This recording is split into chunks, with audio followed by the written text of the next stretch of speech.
Good morning. I was out here bright and early at the park. I started my morning walking through a heavily wooded area looking for owls. I saw a couple owls flying through the trees, didn't get any shots. Now on my way out, I spotted in the open something that stood out from the field. So I zoomed in really quickly and lo and behold, bobcat. By the time I parked, it moved out of the clearing and to the other field. So I grabbed my GH6, the Panasonic Leica 200, and a KNF tripod, and that was it. Of course, the GoPro. And I went looking for him. I managed to locate it again within a few minutes.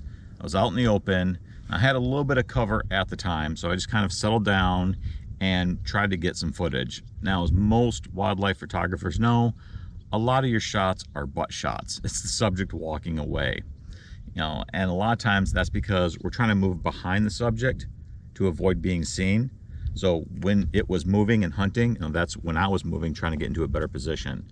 I was downwind the whole time, so my scent was covered, and the wind helped a little bit cover up the sound of my feet. But also, I had to be careful when walking. I had to be careful not to step on a lot of dried out twigs, because that snap, crackle, and pop can be heard a mile away out here. Okay, maybe a bit hyperbolic, but half a mile away. Anyways, I kept tracking my subject, stayed on him, kept watching, made sure that it was preoccupied hunting. When I had the opportunity, I tried to keep a tree between me and the subject when I was doing most of my movement. After about 10 or so minutes, I found myself in the open, no cover. So when this happens and you're tracking the subject and they stop and they look your direction, a lot of people will instinctually think they should duck. They should crouch down, right? When that happens, when the subject turns and looks your way, do not do that. That is a fast movement that will spook your subject. The best thing to do is freeze. Just stand still. I don't care how uncomfortable your current posture is.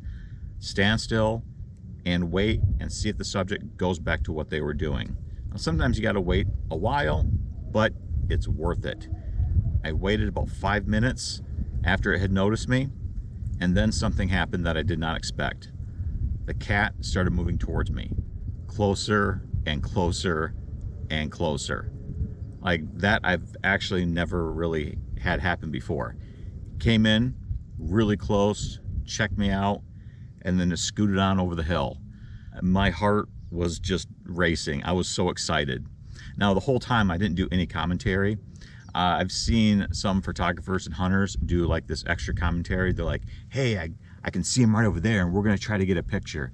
90% of the time, that's bullshit and staged. Okay, they already got the picture and now they're doing basically B-roll footage. They're going in after the fact and they're recording themselves. And it's more dramatic. It really draws in the viewer. However, what I'm doing is not bullshit. It's not staged. It's real time. And the reality is, when you're in a situation like that, you don't risk screwing it up by talking. So I didn't do any talking. Like at the end, you'll see me in the video making some facial expressions because I was so excited. But the reality is you shut your damn mouth and you take advantage of the moment and you get your shots. These aren't like award-winning shots, probably nothing that can be framed or sold.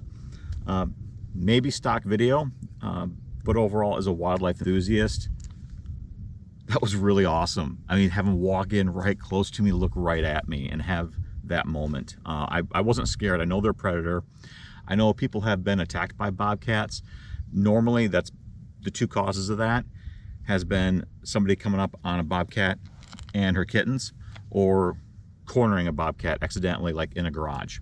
Okay, most of the time, I think you can be pretty safe with a bobcat.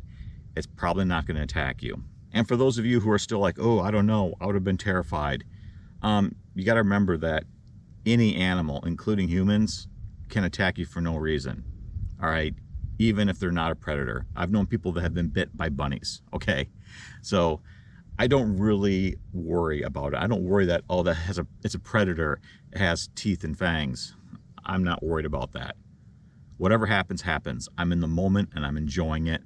And I got footage I am super, super stoked about. This has been an awesome day. I could have not have asked for anything more. I'm still going to go out and see if I can see anything else before the morning is over.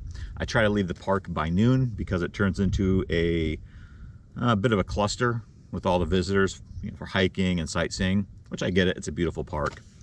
But I'm going to try to enjoy the morning a little more and go have a celebration lunch somewhere, because that was more than I anticipated, and I am beyond thrilled.